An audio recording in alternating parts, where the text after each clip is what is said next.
They call me the Whisperer. I collect stories, disturbing ones.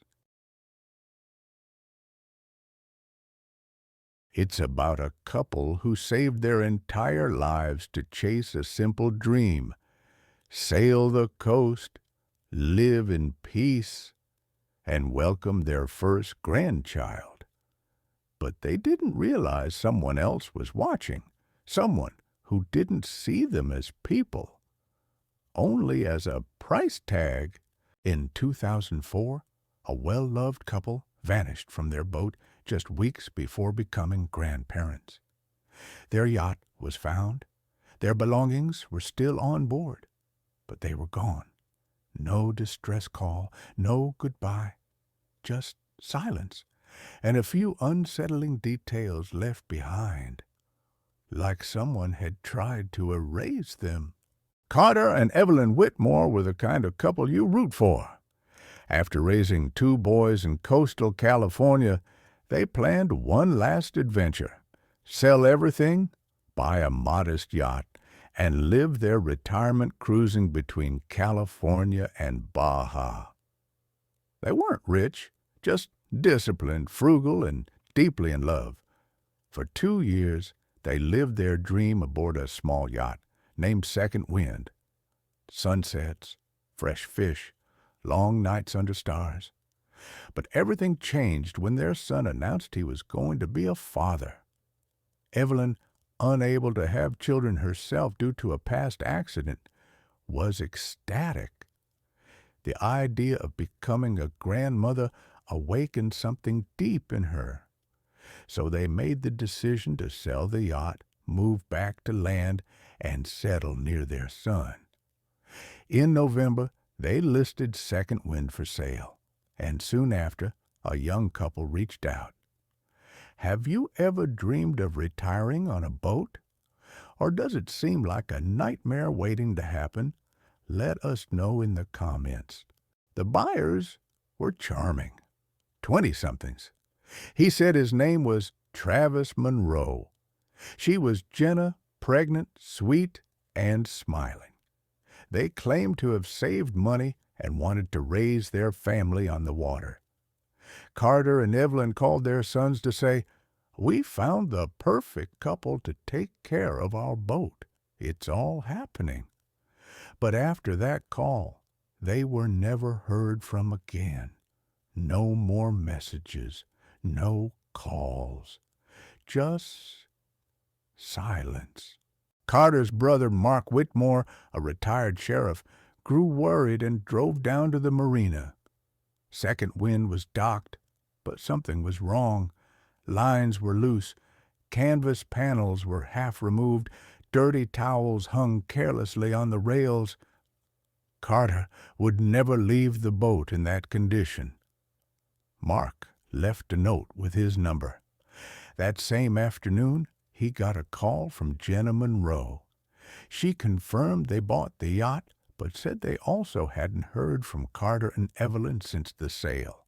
Odd, considering she claimed they were supposed to help her learn the controls. She also mentioned finding personal items in the boat, asking if Mark wanted them returned. Mark's instincts were screaming. He contacted Patricia, the couple's longtime bookkeeper. When asked if Carter had deposited the $500,000 from the yacht sale, she said, "No, nothing's been deposited." That was the tipping point. Mark filed a missing persons report. And the Newport Beach Police Department started digging. Detectives investigated Travis Monroe. Real name? Tyler Voss, 25 years old, former convict, history of armed robbery. He claimed innocence, but during questioning, he confessed to something surprising. "Okay, so I lied. That money wasn't from acting. It was from a robbery. I used it to buy the yacht. I needed to clean it." Money laundering. Police held him, but they had no solid proof of what happened to Carter and Evelyn. Not until they re-interviewed the notary and a supposed witness present during the sale. Under pressure, the notary confessed, "I never met the Whitmores. I was paid in cash by Tyler to falsify the documents." Same with the witness, Alonzo, a former prison guard who knew Tyler from his time in jail. Faced with the truth, Alonzo broke.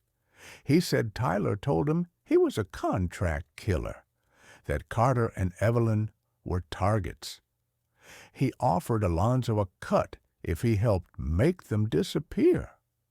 Alonzo agreed. On the day of the sea trial, Tyler brought Alonzo and a third man, Jake, an ex-gang member. Carter, ever the cautious former parole officer, felt uneasy. But when Jenna arrived holding her baby, Evelyn melted. She held the child. She smiled. Their guard dropped. They boarded the yacht with the three men. Once far offshore, Carter was lured below deck. He was attacked. Upstairs, Alonzo handcuffed Evelyn. Soon, both were dragged into the lower cabin, restrained and gagged. They were forced to sign documents. Boat title transfer, bank access forms. Evelyn misspelled her last name.